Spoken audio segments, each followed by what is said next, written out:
মুর্শিদাবাদ জংশনে মালগাড়ি থামবে, সেখানেই মালপত্র নামানো ওঠানোর ব্যবস্থা করেছে রেল। সারগাছি ও কাশিমবাজার স্টেশনে এই সুবিধা আছে। রেলের সিদ্ধান্তে এখন থেকে এই সুবিধা চালু হবে মুর্শিদাবাদ স্টেশনে। কিন্তু ওই স্টেশনে মালগাড়ি থেকে মালপত্র নামানো ওঠানোর ব্যবস্থা করলে অসুবিধা হবে ব্যবসায়ীদের, বাড়বে পরিবহন খরচ। তাই তারা চাইছেন না রেল মালগাড়ি সেট করুক মুর্শিদাবাদে। মঙ্গলবার রেল কর্তাদের সঙ্গে বৈঠকেই তাদের আপত্তির কথা জানিয়েছিলেন ট্র্যাক অ্যাসোসিয়েশনের সদস্যরা। বুধবার পূর্ব রেলের ডিআরএম এর সঙ্গে বৈঠকের পরেও খুলল না জট। মুর্শিদাবাদ জেলা ট্র্যাক ও মিনি ট্র্যাক অ্যাসোসিয়েশনের সদস্যরা অনড় থাকলেন নিজেদের সিদ্ধান্তে। মুর্শিদাবাদ স্টেশনে মালগাড়ি শেড ব্যবহার করতে নারাজ তারা। ওরা রেক পয়েন্ট চালু করেছে যে ডিআরএম সাহেব আসলেন, উনি তো ওই টাইমে ছিলেন না, 5 বছর আগে প্রজেক্ট নেওয়া। উনি বলছেন যে কি উদ্দেশ্যে তৈরি হয়েছিল, কি ব্যাপার, আমি তো তখন ছিলাম না, তারা করে গেছে। কিন্তু এখন যেহেতু তৈরি হয়ে গেছে আমাদেরকে চালাতে হবে, ওদের বক্তব্য।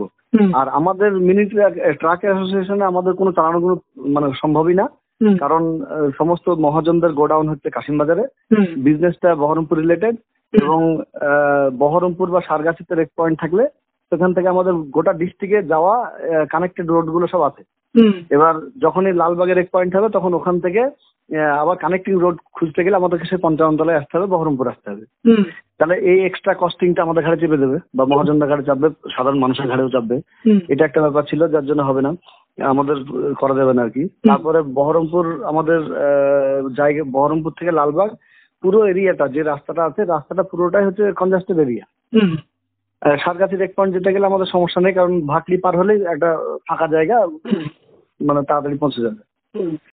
ভগবানগোলা, লালগোলা, তারপর বাংলাদেশ, এদিকে তো জায়গা নেই ব্যবসার জন্য, কিন্তু বহরমপুর হলে গোটা ডিস্ট্রিক্টে যাওয়া যায়।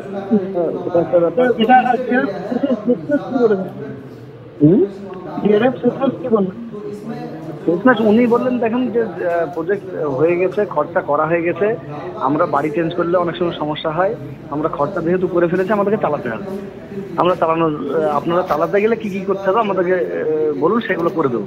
এবার আমরা বললাম যে আমাদের ক্ষেত্রে সেটা সম্ভবই না। মহাজনরাও বললো, মহাজনরা আমাদের পক্ষে ছিল যে না, এখানে ব্যবসা করা আমাদের সম্ভব হবে না, এক্সট্রা কস্টিং করে দেবে। লালবাগ মুর্শিদাবাদের যে রেক পয়েন্টটা হয়েছে, মানে মুর্শিদাবাদ তো ঐতিহাসিক স্থান, ওখানে ধরুন টোটাল ইয়েরা আসে, ওই টুরিস্টরা আসে।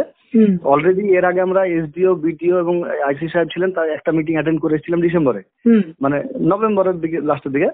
তা ডিসেম্বর, জানুয়ারি এবং ফেব্রুয়ারি 3টে মাস যেহেতু টুরিস্টদের চাপ থাকে, তাই এখানে বড় গাড়ি ঢোকা নিষেধ, কিছু কিছু এলাকা ছাড়া বাকি সব নিষেধ করে দিয়েছে। আমি সে কথা তো ডিআরএম সাহেবকে বললাম যে এমনিতেই তো লালবাগে আমাদের অল্প কিছু গাড়ি আসে ডেলিভারির জন্য, সেটাতেই তো আমাদের অসমস্যা হয়, তাহলে হিউজ পরিমাণে একটা গাড়ি যখন ব্রেক পয়েন্ট হবে তখন আসবে, তা আমাদের আরো সমস্যা হয়ে যাবে। তারপরে পুলিশ প্রশাসন ছবি তুলবে, কেস পাঠিয়ে দেবে, 1000 টাকা ইনকাম করতে গিয়ে দেখা গেল 2000 টাকা কেস নিয়ে বাড়ি চলে আসবে, বা 500 টাকা ইনকাম করতে গিয়ে একটা কেস। এইসব সমস্যাগুলো আমাদের সম্মুখীন হতে হবে, এইসব ব্যাপারগুলো আমরা বলেছি। এটা একটা অন্য স্বার্থে ব্যবহার হচ্ছে মনে হচ্ছে। যদিও বৈঠক নিয়ে ডিআরএম বলেন, आज मीटिंग हुई हमारी और इश्यूज डिस्कस हुए। हमने अपने जो हम लोग रेल की तरफ से जो सुविधा दे सकते हैं उनको उनके समक्ष रखा, उनकी प्रॉब्लम जो थी वो भी सुनी, जो सॉल्व करने वाली होंगी वो ज़रूर सॉल्व कर देंगे, और शीघ्र ही कुछ ना सॉल्यूशन निकलेगा, और वो हमारी साइडिंग चालू करने की दिशा में आज की मीटिंग बहुत अहम रही।